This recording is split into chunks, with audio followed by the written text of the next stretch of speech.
Welcome to Messier Mantra. I'm your host, Mike Messier. On this episode, we have a return guest, very good friend of mine, actor-writer, Jose Guns Alves. Welcome, Jose. Thank you very much, Mike, for having me. Appreciate being here. Great. And we've had you on a previous episode, and we had a lot to talk about.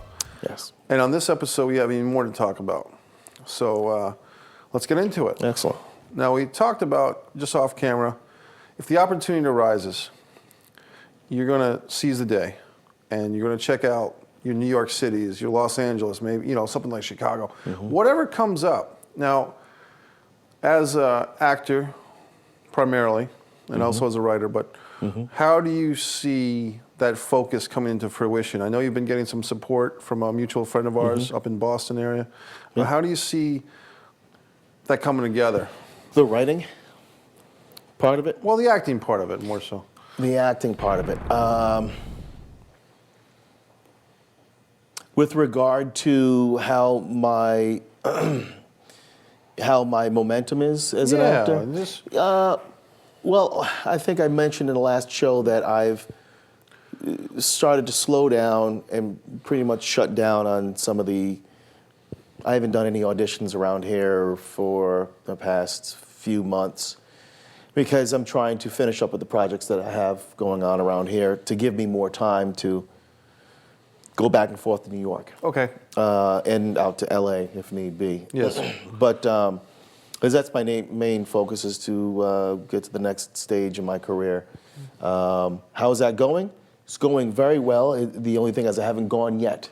It's hard to when these opportunities come up, you have to schedule them. Right. And everybody wants to be an actor, I guess, right? So everybody jumps on it, and then there are no openings. So you have to wait for another class to come in, and then you jump on that, and you seize that, and hopefully you get a spot. So I've got a spot on March 11th coming up.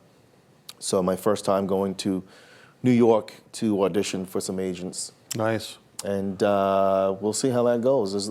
My biggest thing is relaxation. Okay.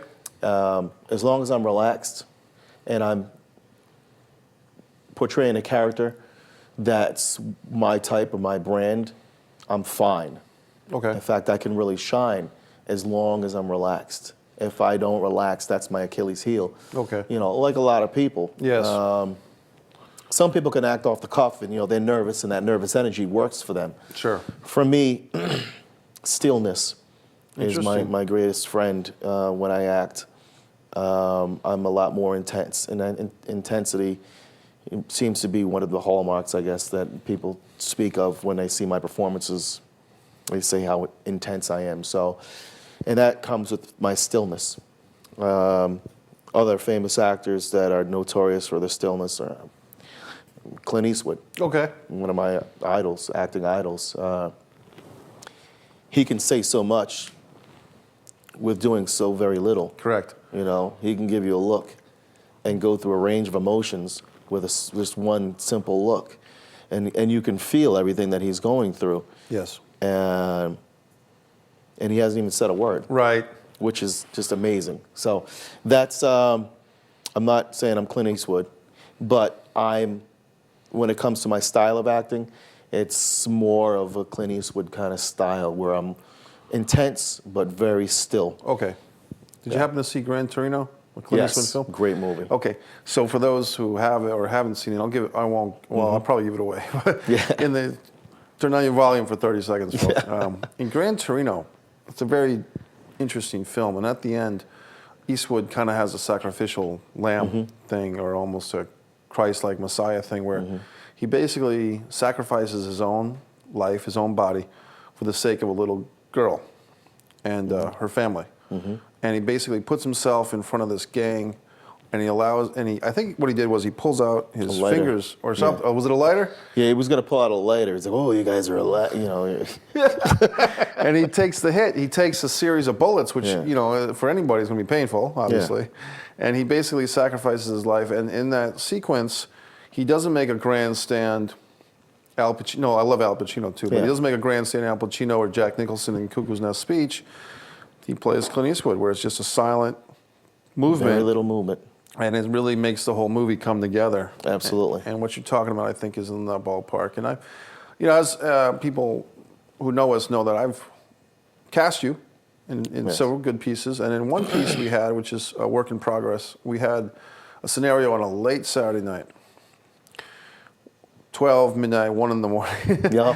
And we're in this environment where we had some unforeseen obstacles come our way without any real things being mentioned. But I had the pleasure, after gathering for myself, what an experience, gathering money, gathering a location, gathering actors, having things go crazy. But I get to see you act in this scene. And our friend Muffin Young put together a real nice set. Yeah. And everybody had the cameras and all this. It was amazing. Yeah. It was that night was amazing. Yeah. That night came together. Yeah. And it really came together with your acting performance, which was one of the actors says, "Wow," one of the actors said, "I felt like I was watching something quite epic," because you and our friend Anna Rizzo and Scorpio, and our our other actors came together and saw this thing blow up in a way that was so powerful that you were basically on the level of Othello performance. Thank you. Really came to my gallery like, this guy is jacked up, because you were so in character. And maybe, I'm not sure how much relaxation you were, because this was a long shoot. This was a 12, 14-hour day that we all experienced, maybe more, that we all experienced. And like I said, our friend Gina Madison referenced, like, wow, I can't believe how good that was, because it was so mind-boggling that the effort and the maintenance that you put into this character was just, and it was a delicate rage, I would call it. It was a controlled rage. And what I thought at the time is, maybe Jose, the frustrations that we're all experiencing with this shoot is coming through the character. Yeah. You want to talk about that a little bit without giving away too much? Yeah, absolutely. To be quite honest, I was fine with the shoot. Oh, really? Yeah. Oh, well.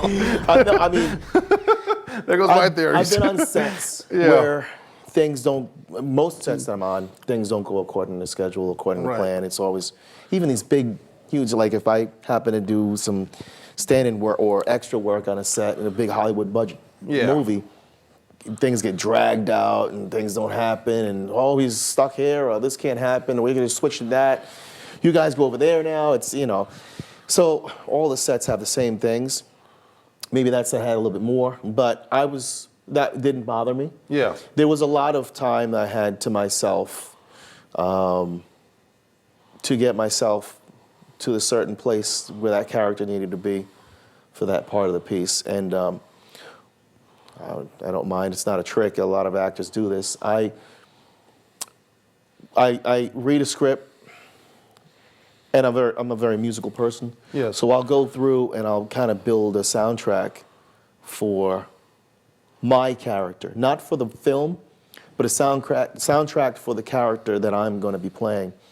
And I'll pick out songs that have the emotional feeling that match the different scenes. Okay. And I'll use that in preparing for the scene, especially I'm getting ready to do the scene. Now, the trick to that is not playing the end of the scene at the beginning, because it may be a huge, explosive scene, which in that scene, it ends up a bit, emotional towards the end. And so the music was more aggressive. Yes. But I don't want to start the scene off like that. Right, you want to build. Because the scene, as you know, was completely different in the beginning. Right. A very different type of scene, and then it changed, and then it got there eventually. So what I do is I do a lot of breathing, meditation, relaxation in order to get myself to the right place. And sonically, I'm just like medicating myself with music to get myself at an even keel where I need to be. And then, like a gun, you load it, you cock the hammer back, and you pull the trigger. Whatever happens, you can't you can't cork it. It is what it is. The bullet's let loose from the gun, so that's what happens with the performance. And I'm just ready, I'm poised, everything is prepared, and then I let it fly. And then that's whatever happens, happens, and hopefully something happens good. Like Jim Morrison, break on through the other side. There you go. Speaking of our buddy Scorpio, you got to break on through, because as a director, what I like to do, and what I haven't always had the opportunity to do, because of time, our greatest enemy, I think, is create a soundtrack based of songs, not original songs, but mainstream songs like The Doors, like Nirvana, whoever, Metallica, and put those songs on a CD for the actors in prep for the role, performance. And I find that kind of can get all the actors not on the same page, but also have a reference point. Yes. Hey, you know what? This song by Conway Twitty, you know, whoever. Is, you know, my favorite Conway Twitty. He's awesome. Yeah, I know. But he bangs. but there was a song I like, "The King of Pain" by The Police. Yes. Now that song is about, in my mind, empathy, sympathy, the feelings of people. You know, there's a little last cat in the tree today, or something like that. But these lyrics, if you listen to "King of Pain" by The Police, is about empathy. You take that and you put it towards our project, Distance from Avalon. You put it towards something of that nature, where empathy is a big deal. Absolutely. In the script, and you have something that the actors, when listening to that CD in their car, driving to rehearsal, driving to the set, in their everyday business between shoots and rehearsals, they can all kind of listen to that song, get it into their vibe. Absolutely. And that helps them as subtext. And this isn't something that I invented or you invented. No. For me, I heard about it from Quentin Tarantino and how he got his actors for Pulp Fiction and before that Reservoir Dogs kind of hooked in. So Yeah. it's interesting to me how music is a big deal with films. Oh yeah, I think film and music have so much in common. Even art. Right. You know, like some of the art that's on the Yeah, wall. it's a great set. Good art, music, film, makes you feel a certain way. Yes. It stirs a certain emotion within inside you, whatever that feeling might be. And it might be different for different people because you're a different person than I. I've had different experiences, different memories, different desires, wants, needs, whatever. Sure. Good times, bad times. So that photo or that film or that song may be great to both of us, but for different reasons. Right. It may mean something different to you and to me. And so I think music and film are the same, have the same type of thing. It's all born of emotion. They stir certain emotions in you. And for an actor who needs to have a certain emotion, getting prepared and using a song, because you can't really do the scene with your acting partner getting ready to. It's almost like a like a loop, like a wormhole. Right. So I can't do the scene with you in order for me to prepare to do the scene with you. Right. It's ridiculous. Yes. So in order for me to prepare to do the scene with you, I can prepare myself by listening to a song that has the same emotional feeling for that scene, and then I'm ready to do the scene. Right. And so that's where I think music and film are very similar and kind of overlap because they elicit certain emotional responses. And those responses get us to a certain place. And as a performer or as an actor, that's the place that you need to be for certain scenes that you have to play. I like it. When I was younger, I saw the film Goodfellas. Great film. Martin Scorsese, I believe, directed. And Ray Liotta, Robert De Niro, Joe Pesci, et cetera, et cetera, et cetera. Awesome cast. It was, I think Samuel Jackson was in the film. And this film really resonated with me because it had the song Layla by Eric Clapton, the piano solo, dun, dun, dun, dun, dun. You know, I can't do it, but you know what I mean? Yeah, yeah. And that song triggered in me quite a bit because that movie was great, and then that song, just the piano solo. They didn't even have the "Hey Layla," you know. They just had the piano solo, I think. But it really took that thing to an existential point. Yeah. And you know. Well, I can't say enough about. I'm not sure what the official name of the person or the person that scores a film. Composer. The composer, the person that either I don't know if they actually compose, right, or they pick out songs. You know, they have a certain budget for music, for the soundtrack. They say, this is going to fit perfectly for this scene. When this is happening, this works in so many different levels. Yes. This is perfect for it. And they insert it into the movie. And not just what's happening on the camera, on the screen, but also what you're hearing. Right. With musically, they play well off each other. Yes. So I cannot, commend enough people who score films or composers who compose music for films, because it really ups the ante of the film and Yes. the emotional feeling of the film by tenfold. I think there's two different things. There's the original score, which is kind of like your melodic, non-lyrical songs, and then Yeah. your soundtrack, which is like your songs that are already in the canon, and then, or even like, for instance, Flash Gordon by Queen. I think Queen did Flash Gordon. They also did, Flash, and they also did Highlander. If you've seen Highlander, that's Absolutely awesome movie. Yeah. Awesome movie. Is a question? Sure. Is it true? I forget the main actor's name. Christopher Lambert. Christopher Lambert. Yeah. Yeah. Is it true he's legally blind? I didn't know that. I had heard a rumor Wow. that he was legally blind, and that's why he had that kind of Interesting. look in his eyes with the furrowed brows, it kind of like a malaise, kind of like he couldn't focus really. Interesting. Because he was supposedly legally blind. I know Probably that. an urban legend. Yeah, that's But interesting. it is interesting to think that, besides his acting ability, they liked his look because he had that thing going on with his eyes. Yes. Being legally blind. I am Connor McLeod of the Clan McLeod. Of the and I am clan, Connor immortal. McLeod of Clan Cloud. Connor McLeod of the Clan, and I am immortal. Clan McLeod. And then he stabbed himself with a sword in Yeah. front of Brenda. And Yep. what a great Heather. film. Yes. Oh, she was nice. And what else can we just, we can go on a tangent about films all day. Oh, yeah, absolutely. I've been spending a lot of time recently going back and watching some old classics. And unfortunately, there are a lot of actors that don't see it as worthwhile, Right. or they don't have the interest. Yes. So, for example, the other night, my wife had to work. I had my girls, they're watching a movie in their room, and I put on Serpico.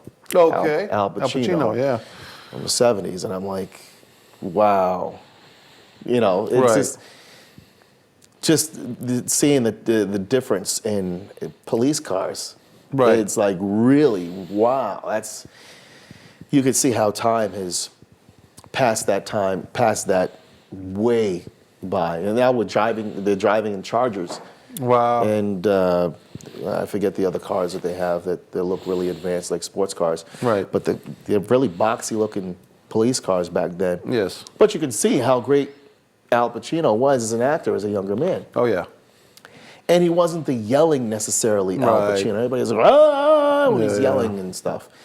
I heard somebody say one time that it's a kind of an Al Pacino method when he's on sale talk, like, oh, stop yelling like this! Because it wakes everybody up, like the other actor up, and, oh, now I'm in the scene. I'm really in the scene with you. I'm paying attention to you. I hear that's a technique that he kind of does. He'll just randomly yell for no reason. Devil's sometimes. advocate. Yeah. He's an absentee landlord.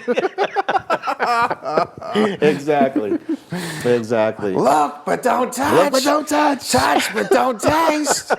That first walk into a new girl's room. A strange girl's bedroom. Man, I need more of that in my life. Yeah, that's great, man. Great, you got a good impression of Thanks, Al buddy. Pacino. Yeah. not But bad. yeah, so I've been watching some older films. Streetcar Named Desire. Oh, yeah. With Marlon Brando. Marlon Brando, another Brando film, On the Waterfront. Oh, yeah. Numerous older pieces that I've ordered. Mean Streets. Yes, which is that movie. Harvey Keitel Right. and Robert De Niro. Right. And was that Scorsese's first big one, or was that Francis Ford Coppola? I'm not sure exactly. I think it might have been Scorsese. I could be wrong. yeah. One of those two big guys. I think it is Scorsese. I think it is Scorsese. And that but, put him on the map. Yeah. That was Yep. his Reservoir Dogs, like Yep. Tarantino. It was very gritty. Yes. For that time, and I think I haven't seen it yet, but my understanding is it's probably still kind of very raw. Yeah, it's totally raw. I saw it a long time ago. Yeah. When I was younger. We could talk about film all day. Let's get two things going. Mm-hmm.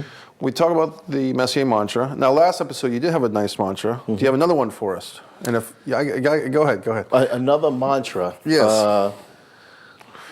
Well, I mean, I've got a ton of different things that, it's just being positive. Yes.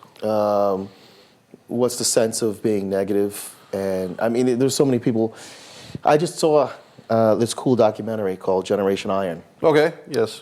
About 10 bodybuilders are competing for the 2012 Mr. Olympia contest. Yes.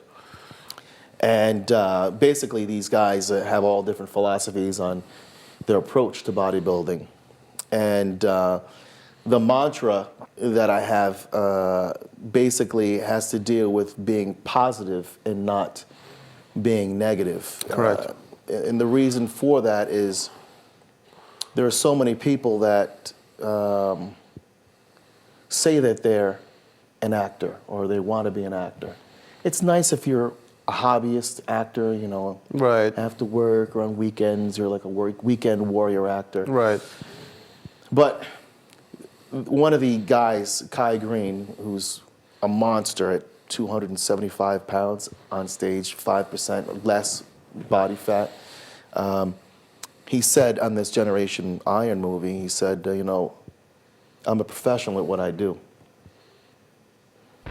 You know, I'm not a spectator. I'm not a fan. I'm not in the sidelines. This is what I do all day, every day. And it's all about choices. And if I make the right choices, it gets me closer to where I want to be. Right. And so all day, every day, I have to make the right choices. And with regard to being positive, there's so many people I see throughout the area that they say they're actors, but they're making so many negative choices. Oh, boy. This past couple weeks, I've seen so many people talking and posting about Kanye West and what happened at the Grammys, or Didn't even see it, my friend.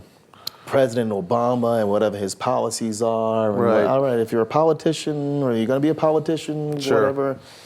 But I mean, every single day, numerous times a day, I see people doing the same things, whether it's about Obama or about Kanye or Bruce Jenner's operation. Kim he's going Kardashian through, Kim and her butt. Kardashian, or Right. it really, you know, or not Ellen DeGeneres. Who was the last person I saw? They had made a comment about Uma Thurman. Okay, what happened to her? Now you got me hooked. She walked the red carpet somewhere, and she looked completely different than she normally did. Yeah, who cares? So everybody was saying, "Oh, it's so sad. Hollywood has these actresses when they hit their 40s, they have to go into the knife and Oh, I see. get surgery." And then, like, I think it was the following day or 2 days later, she appeared on the Today Show, looking exactly the way she always looks. Interesting. She was like, it was just makeup. My makeup guy experimented with his makeup, with my Right. makeup, and he did something different with my eyes. And yeah, she looked very different. She looked good, Right. but she looked not like Uma. Now, let me ask you this. What you're talking about, this pop culture, are you saying that these things are not important to the actor, or are you saying that they are important? What are they're you not saying? important. I mean, if you're just, you know, watching TV or in a conversation by a water cooler and you want to talk Right. about, okay, fine. As long as you're not being negative, especially to somebody that's in the area or somebody who's Sure. in our, but if you're talking about some Hollywood star who did something and we're kind of a jerk about something, okay, fine. But the minute you're constantly involved in roasting right. conversation after conversation and comment after comment about these things, you know what you could be doing? You could be meditating. You could be studying a script. You could be writing a script. You could be reading a book. You could be watching a great seminal performance from another actor Yes. on something they did. You could be doing acting exercises. You could be performing scenes with another actor. You could be working on a monologue. You could be doing vocal work. You could be doing, you know, your physical work. Focus. Yeah, focus on your own stuff, on being positive. Work on what you need to work on instead of talking about somebody else's. And these people they're talking about have already made it. These people are famous and rich Right. and wealthy, and you're wasting your time tearing down somebody, and whatever you say is not going to affect that person one way or the other. What's the purpose? Is it called vicarious living? I don't know if it's vicarious living as much as it's just not truly being serious. Oh, yes, These people, okay. you know, they're not like Kai Green said. Right. I'm a professional at what I do. Right. He's a bodybuilder. Yes. And he's still. talking about, I lift weights, I go to the gym, I'm up in the gym at 6 a.m. in the morning. I eat 8 times a day. Every 2 hours I'm eating a meal. I have to eat the right types of foods. Even when I don't want to eat and I feel sick, I have to eat the foods. He said, because if I don't get the food in me that I need, then the goods won't be there. The goods being the muscle won't Correct. be there when I need them to be, when I hit the stage. So it's the same thing with acting. You know, these people want to say, you know, I'm an actor. No, They talk about, I'm an actor, I'm getting a website, or I'm this, I'm that. Right. And then they spend half the day talking about nonsense instead of working on their specific craft. Then the next time they go perform, you could say, wow, they blew me away. Sure. But that's not going to happen. Right. Because they're not doing the work. We only have about 35 seconds, so I just want to say that we're working on a project together. We didn't even get to it in this episode. Yes. Distance from Avalon. You play Joe, and interestingly, that we're going to tease it, a little bit, but Joe has evolved.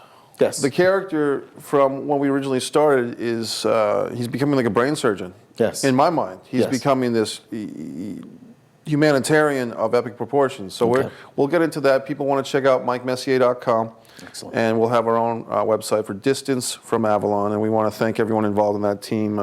Shoshana Feinstein, Crazy Michelazzo, James DeMello, and Muffin Young, and the whole cast, everybody.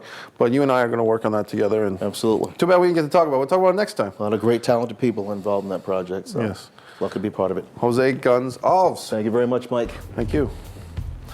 Thank you for watching Messier Mantra. We had a great guest, Jose Guns Alves. We want to invite you to the next Messier Mantra. Thank you.